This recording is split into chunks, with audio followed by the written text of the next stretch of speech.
Azərbaycanla Özbəkistan arasındakı iqtisadi-ticari münasibətlər rekord artım dinamikası ilə regional tərəfdaşlığın ən aktual mövzusuna çevrilib. Telegraf xəbər verir ki, Azərbaycan prezidenti İlham Əliyev Özbəkistanın Milli İnformasiya Agentliyinə verdiyi geniş müsahibəsində iki qardaş ölkə arasındakı əlaqələrin rekord həddə çatdığını bəyan edib. Dövlət başçısının sözlərinə görə Azərbaycanla Özbəkistan arasındakı ticarət dövriyyəsi 2025-ci ildə əvvəlki illə müqayisədə 3 dəfədən çox artaraq 795 milyon dollar təşkil edib. Bu cür iqtisadi dayanıqlıq və regional əməkdaşlıq modelləri gücləndiyi bir vaxtda Cənubi Qafqaz regionunda sülh və təhlükəsizlik arxitekturasının formalaşması istiqamətində də mühüm siyasi proseslər davam edir. Ermənistanla Azərbaycan arasında delimitasiya və sülh müqaviləsi müzakirələrinin intensivləşdiyi fonda rəsmi İrəvandan növbəti kritik bəyanatlar səslənib. Ermənistan baş naziri Nikol Paşinyan sərhədlərin müəyyənləşdirilməsində 1991-ci il xəritələrini əsas gətirərək Kərki,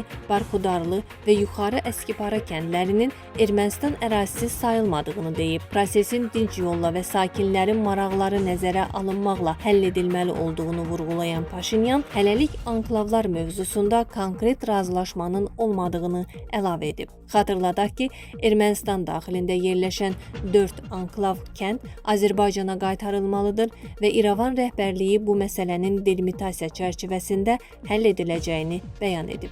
Paşinyan daxili auditoriyaya yönəlmiş digər kəskin bəyanatında isə etiraf edib ki, Qarabağı Azərbaycan ərazisi kimi tanımaqla Ermənistanı bir dövlət kimi yox olmaq təhlükəsindən çıxarıb və atdığı bu addımlarla fəxr edir. Cənubi Qafqazda geosiyasi şərtlər bu cür köklü şəkildə dəyişərkən, qonşu Yaxın Şərq regionunda da hərbi gərginlik fonunda beynəlxalq diplomatik gedişlər diqqət mərkəzindədir. İsrail hava qüvvələrinin avqustun 18-də Suriyanın İdlib əyalətinə endirdiyi zərbələr və Tel-Əvivin Türkiyə hərbçiləri ilə bağlı iddiaları Ankara ilə münasibətləri kəskinləşdirib. Lakin bu gərginliyə baxmayaraq, ABŞ tərəflər arasında birbaşa toqquşma riskini yüksək qiymətləndirmir. Reuters agentliyinə müsahibə verən ABŞ-nin İsraildəki səfiri Mike Huckabee tərəflərin birbaşa qarşı durmaya yaxınlaşmadığını və Vaşinqtonun gərginliyi azaltmaq üçün artıq İsrail, Türkiyə və Suriya arasında xüsusi idarəetmə mexanizmi yaratmağa başladığını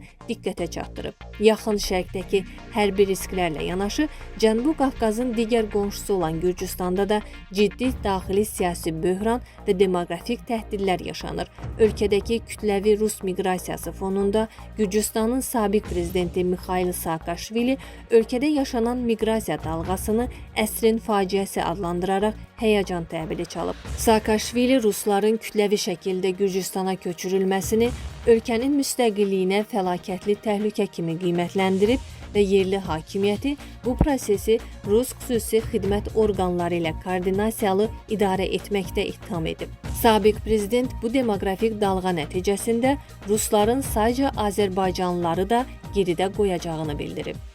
Videomuzu bəyəndinizsə kanala abunə olmağı və videonu bəyənməyi unutmayın.